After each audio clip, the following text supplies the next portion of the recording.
मुद्दे की बात में आप सभी का स्वागत है। मैं हूं आपके साथ सोनम सिंह। आज विपक्ष की तरफ से दिल्ली के रामलीला मैदान में तमाम विपक्षी दलों के साथ एक जो है रैली की जा रही है। आपको बता दें कि लोकतंत्र बचाने का और तानाशाही हटाने का नारा देते हुए विपक्ष की तरफ से ये रैली आयोजित की जा रही है। तो वहीं आज रविवार का दिन है और ये चुनावी रविवार की तरह दिखाई दे रही है। एक तरफ विपक्ष है तो दूसरी तरफ पीएम मोदी भी आज मेरठ से चुनावी शंखनाद कर रहे हैं। सीएम अरविंद केजरीवाल की कथित शराब घोटाले मामले में गिरफ्तारी के खिलाफ रामलीला मैदान में इंडिया गठबंधन की तरफ से महारैली बुलाई गई है और इस रैली को नाम दिया गया है तानाशाही हटाओ लोकतंत्र बचाओ। इस महारैली में तकरीबन 28 पार्टियां जो हैं वो भाग ले रही हैं। इस रैली में सीएम केजरीवाल की पत्नी सुनीता केजरीवाल भी शामिल होंगी। आप पार्टी ने दावा किया है कि ईडी कस्टडी में अरविंद केजरीवाल ने देश के लिए संदेश दिया है, जिसको लेकर उनकी पत्नी पूरे देश के सामने उस संदेश को पढ़ेंगी। लोकतंत्र बचाओ रैली में सुनीता केजरीवाल अरविंद केजरीवाल के जो पत्र जो संदेश उन्होंने दिया है उसको पढ़ेंगी। साथ ही मंच पर सोनिया गांधी और विपक्षी नेता भी नजर आएंगे। दिल्ली के रामलीला मैदान में होने जा रहे इस रैली में कांग्रेस अध्यक्ष मल्लिकार्जुन खड़गे, राहुल गांधी, शरद पवार, उद्धव ठाकरे, अखिलेश यादव, तेजस्वी यादव, फारूक अब्दुल्ला, महबूबा मुफ्ती शामिल हो सकती हैं। दिल्ली के सीएम अरविंद केजरीवाल की गिरफ्तारी के बाद आम आदमी पार्टी ने इस महारैली की घोषणा की थी। इस रैली के लिए बड़े स्तर पर तैयारियां भी की गई थी। वहीं बीजेपी की तरफ से इस महारैली को लेकर तंज कसा गया है। बीजेपी की तरफ से कहा गया है कि विपक्ष की लोकतंत्र बचाओ रैली पर हमला बोलते हुए लोकतंत्र बहाना है, अपने अपने भ्रष्टाचार छुपाना है। वहीं आज पीएम मोदी भी पश्चिमी उत्तर प्रदेश से चुनावी हुंकार भरने जा रहे हैं। यानी कि 2024 लोकसभा चुनाव के लिए आज पीएम एक तरफ पश्चिमी उत्तर प्रदेश से चुनावी शंखनाद करेंगे तो वहीं पर केंद्र सरकार को घेरने के लिए विपक्ष पूरी तरह से तैयार है और दिल्ली के रामलीला मैदान में लोकतंत्र बचाओ तानाशाही हटाओ के नारे के साथ विपक्ष मोदी सरकार पर हमलावर नजर आएगा।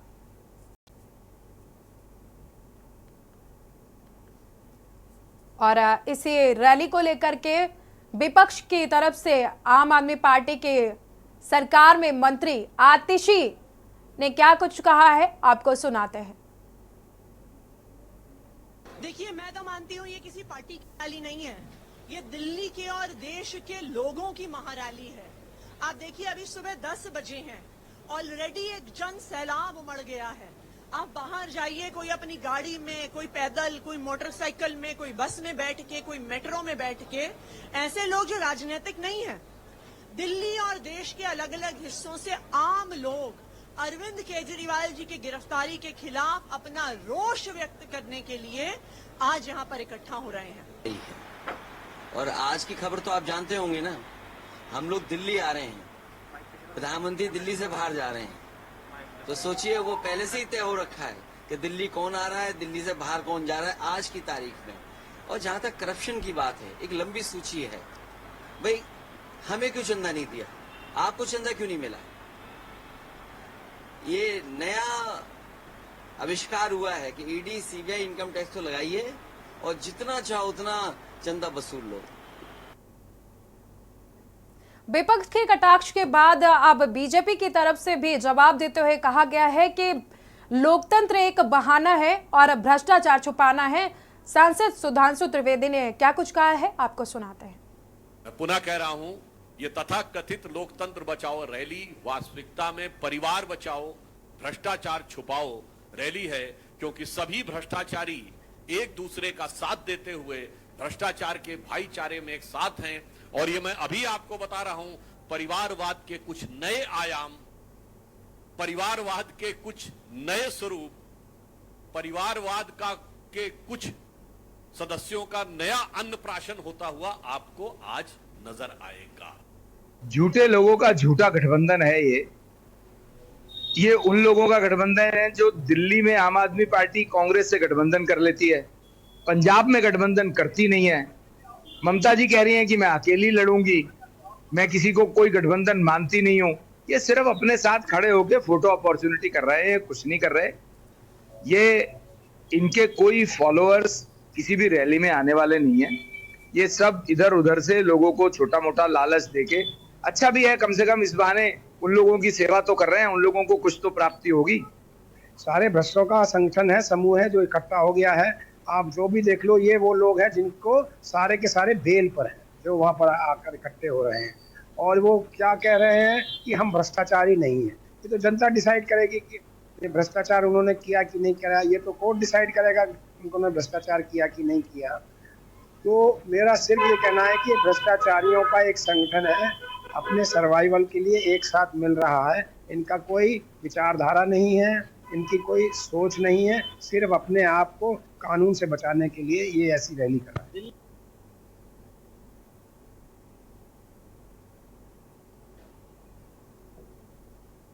एक तरफ विपक्ष है और दूसरी तरफ पीएम मोदी आज मेरठ से चुनावी हुंकार भरने के लिए आज मेरठ पहुंचेंगे और दूसरी तरफ दिल्ली में रामलीला मैदान में विपक्ष एकजुट होकर अपना शक्ति प्रदर्शन करेगा। लगातार विपक्ष की तरफ से केंद्र सरकार को घेरने का जो मंशा है उसको देखने को मिल रही है। विपक्ष की तरफ से लगातार नारा दिया जा रहा है कि लोकतंत्र बचाओ और तानाशाही को हटाओ। इसी को लेकर के आज 28 पार्टियां, विपक्ष की 28 पार्टियां एक मंच पर नजर आएंगी और वहीं से मोदी सरकार को घेरेंगी। आपको बता दें कि दिल्ली के मुख्यमंत्री अरविंद केजरीवाल की गिरफ्तारी के बाद आम आदमी पार्टी की तरफ से आह्वान किया गया था, लोकतंत्र बचाओ रैली का आह्वान किया गया था। हमारे साथ जुड़ चुके हैं प्रखर श्रीवास्तव, आप प्रवक्ता, और हमारे संवाददाता दिल्ली से प्रवेश शर्मा भी जुड़ चुके हैं हमारे साथ। आप सभी का बहुत बहुत स्वागत। संदीप दुबे बीजेपी प्रवक्ता हमारे साथ जुड़ गए हैं, बहुत बहुत स्वागत है आपका।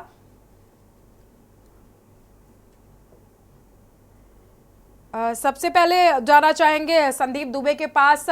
संदीप जी, आज बीजेपी को और केंद्र सरकार को घेरने के लिए विपक्ष की तरफ से लोकतंत्र बचाओ तानाशाही हटाओ के नारे के साथ विपक्ष जो है एक मंच पर एक साथ दिखाई देगा और विपक्ष का कहना है कि क्षेत्रीय नेता जो अपने दम पर चुनाव जीतते हैं उनको केंद्रीय एजेंसियां जो हैं वो जेल में डाल देती हैं।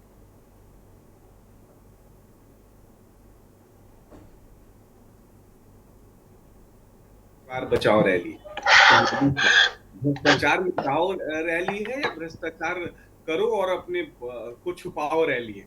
मुझे लगता है कि देश की जनता बहुत समझदार है। देश की जनता ढोंग, फरेब, लालच और इस तरह की जो आवरण ओढ़े विपक्ष खड़ा हुआ है, कहीं का ईंट कहीं का रोड़ा, भानुमति ने कुनबा जोड़ लिया, आपस में कथनी करनी में अंतर है, आपस में कोई नीति नहीं है, देश किस नाम पे चलाएंगे, देश के पास इनके पास कौन सा देश चलाने का एजेंडा है? यही है कि हर स्टेट में इनको अपना अपना परिवार बचाना है। एक घोटाला करो इसलिए सरकार बनाओ, पैसे कमाओ, परिवार बचाओ। तो इस तरह के विचार देश के जनता के सामने रखना, तो पहले तो आम आदमी पार्टी स्पष्ट करे।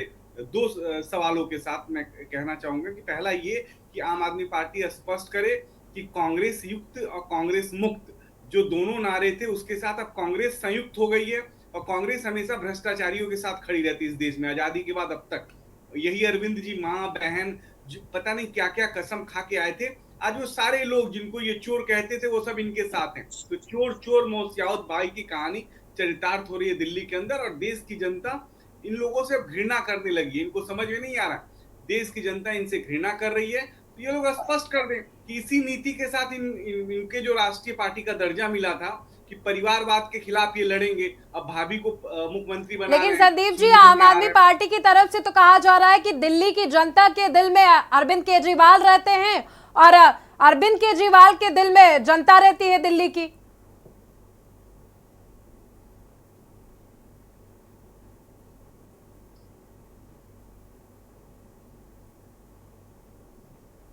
ये सवाल मैम किससे था? संदीप जी, आपसे जानना चाहेंगे कि अरविंद केजरीवाल की तरफ से, आम आदमी पार्टी की तरफ से यही कहा जाता रहा है कि जनता के दिल में अरविंद केजरीवाल है और अरविंद केजरीवाल के दिल में जनता है। देखिए ये बात बिल्कुल स्पष्ट है, कोई इसको स्वीकार नहीं करेगा। लेकिन अरविंद जब राजनीति में आए थे तो एक नया स्वरूप राजनीति का बना था। हम जैसे हजारों लाखों नौजवान राजनीति के भविष्य के तौर पे देखते थे कि अरविंद का होना राजनीति में जरूरी है, क्योंकि जिस तरह से भ्रष्टाचार के विषय को उन्होंने देश के सामने रखा था, तो सत्य को स्वीकार करना चाहिए। लेकिन जिस तरह से उनका परिवर्तन हुआ, जिस तरह से गिरगिट की तरह वो बदले, रंग बदला, अगर राजनीति में अल्प अवधि में रंग बदलते हुए किसी नेता को व्यक्ति ने देखा है, समाज ने देखा है, तो वो मैं कह सकता हूँ स्पष्ट दिल्ली के मुख्यमंत्री अरविंद जी हैं। विपक्ष में होने के नाते हम आलोचना करेंगे, लेकिन ये नहीं है कि उस आलोचना का स्तर इतना गिर जाए कि राजनीति का स्तर भी गिर जाए। तो अरविंद जी ने राजनीति के स्तर को गिराया। और मुझे एक शब्दों में कहने में बिल्कुल परहेज नहीं है कि इस देश में जो भ्रष्टाचार के खिलाफ युवा साथी लड़ने आए थे, उनके विचारों की भ्रूण हत्या किसी पॉलिटिकल पार्टी ने की है, तो वो अरविंद केजरीवाल जी की पार्टी है, अरविंद केजरीवाल जी। तो ये भ्रूण हत्या के जिम्मेदार जो लोग हैं वो भ्रष्टाचार के शोषक बन गए, भ्रष्टाचार के पोषक बन गए, और आज दिल्ली करा रही है, दिल्ली चाहती कि इनसे मुक्त हो। रुक कर लेते हैं प्रखर जी का। प्रखर जी, जिस तरह से बीजेपी की तरफ से विपक्ष के लोकतंत्र बचाओ के नारे पर तंज कसा गया है और कहा गया है कि लोकतंत्र एक बहाना है भ्रष्टाचार को छुपाना है,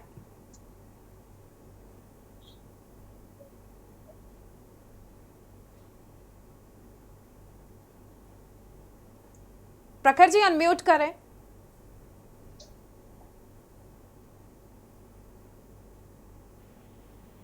हेलो सोनम जी, आपको आवाज आ रही है मेरी? जी आवाज आ रही है, आप कंटिन्यू करें।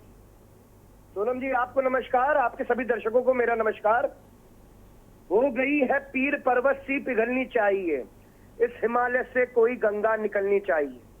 मेरे सीने में नहीं तेरे सीने में सही, हो कहीं भी आग लेकिन आग जलनी चाहिए।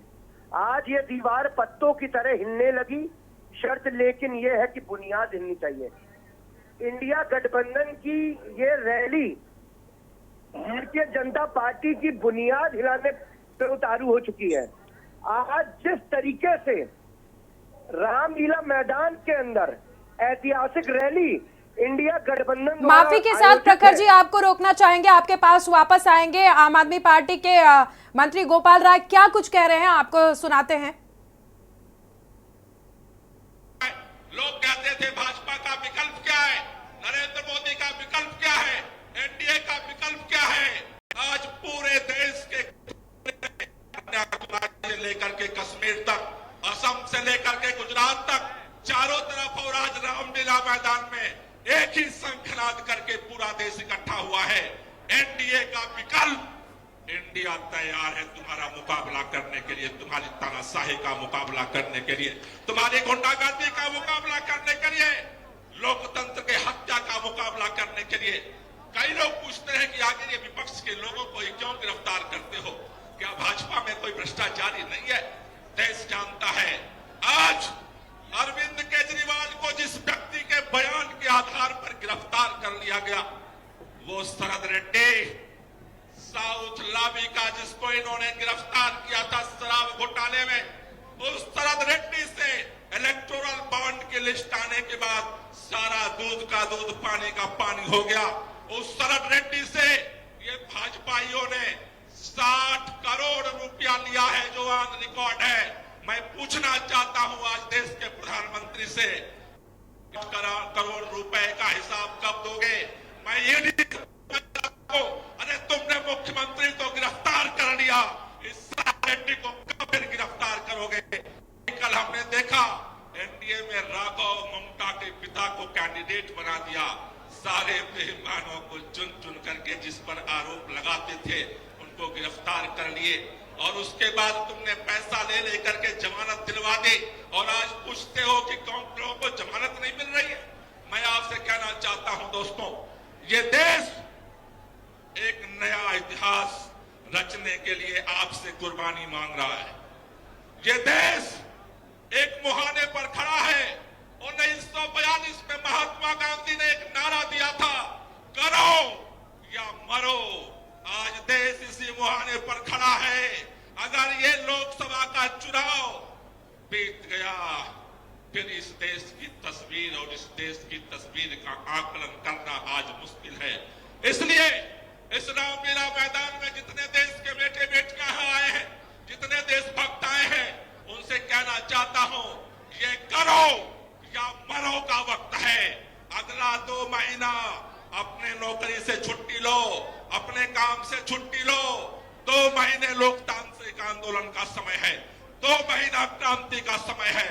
ये देश में लोकतंत्र ऐसे नहीं मिला। याद करो शहीद आजम भगत सिंह, राजगुरु सुखदेव को।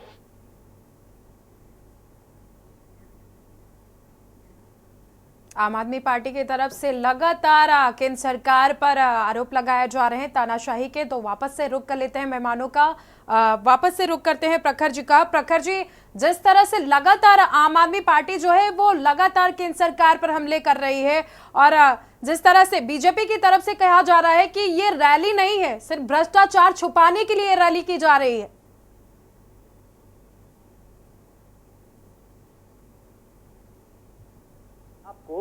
कि किस तरीके से भारतीय जनता पार्टी को गले में एक हड्डी बन के रह गई है आम आदमी पार्टी, जो इसको ना ये उगल पा रहे हैं ना इसको निगल पा रहे हैं। आज ये महा रैली, ये इंडिया गठबंधन द्वारा आयोजित रैली, ये इनको ये सहन नहीं कर पा रहे हैं कि इतने लाखों लोग कैसे एक इस रैली में आ सकते हैं।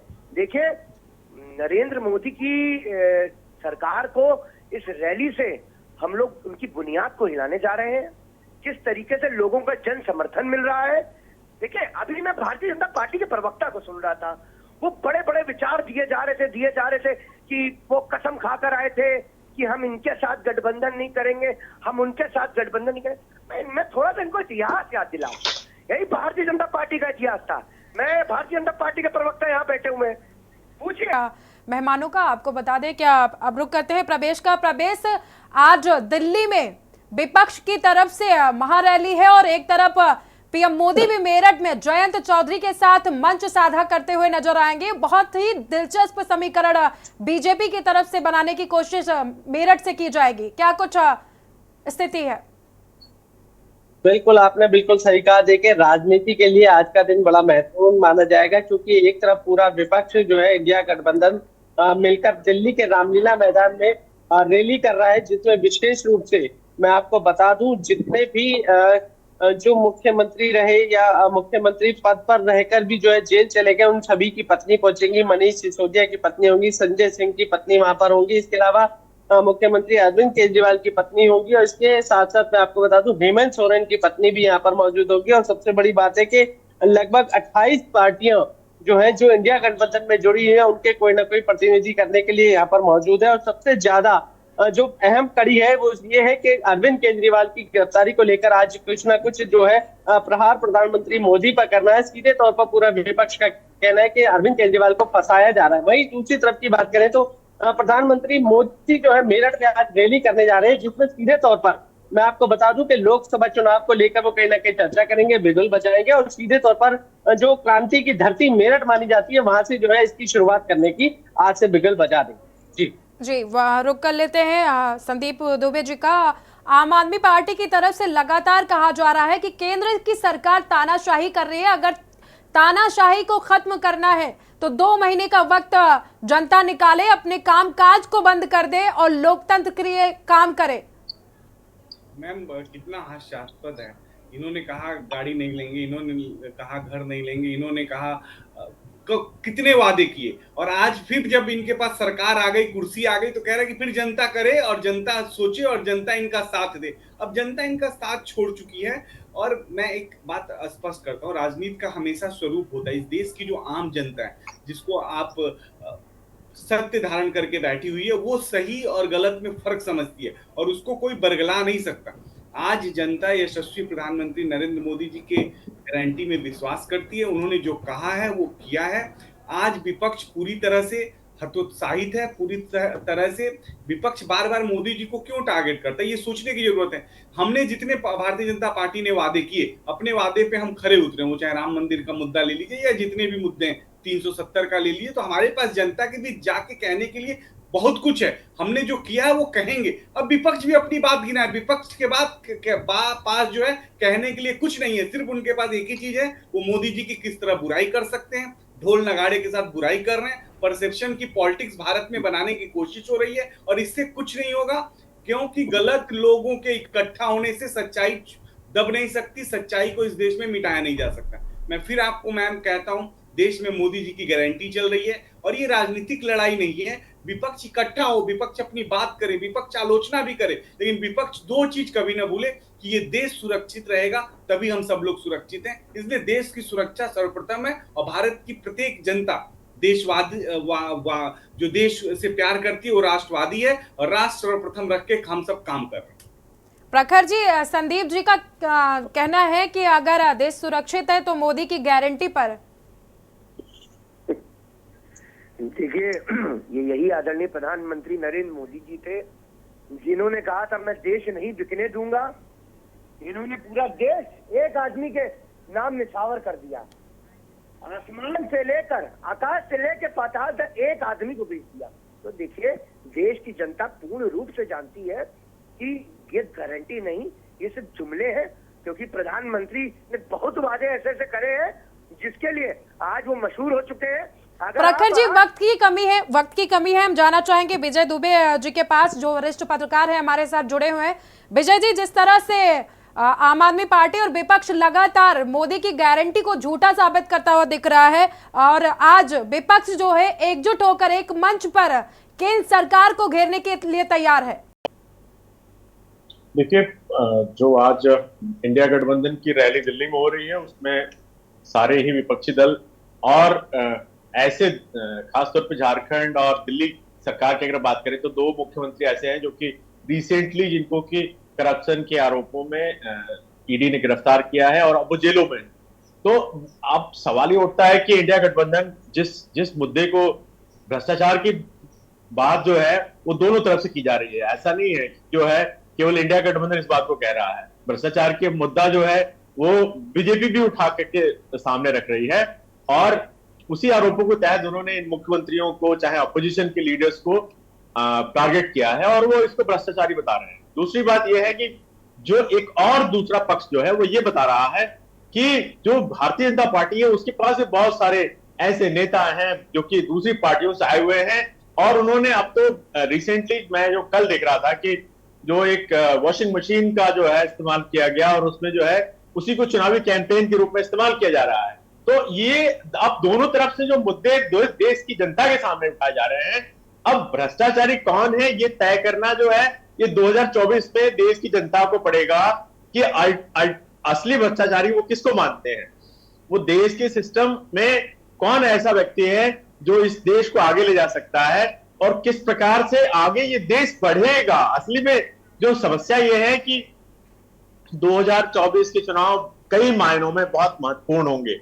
एक तो ये भी तय होगा कि आने वाले समय में जो हमारे प्रधानमंत्री मोदी का भविष्य क्या होगा और जिस प्रकार से अभी जो इंडिया ब्लॉक में देखिए अब जो 24 की फाइट है वो थोड़ी डिफरेंट है। इसमें बहुत ज्यादा वोटों को बंटवारा करने की संभावना है। जो अपोजिशन के वोट थे वो खत्म हो रही हैं। उसका कारण ये है कि एक ब्लॉक ऑलरेडी डेवलप हो चुका है और वो एक उम्मीदवार खड़ा कर रहा है। तो बीजेपी को वक्त की कमी है। आप सभी का चर्चा में जुड़ने के लिए बहुत बहुत शुक्रिया। हमारे साथ जो मेहमान जुड़े होते हैं उन सभी का शुक्रिया। मुद्दे की बात में इतना ही। देखते रहे के न्यूज इंडिया। आप देख रहे हैं के न्यूज, खबरों का सारथी।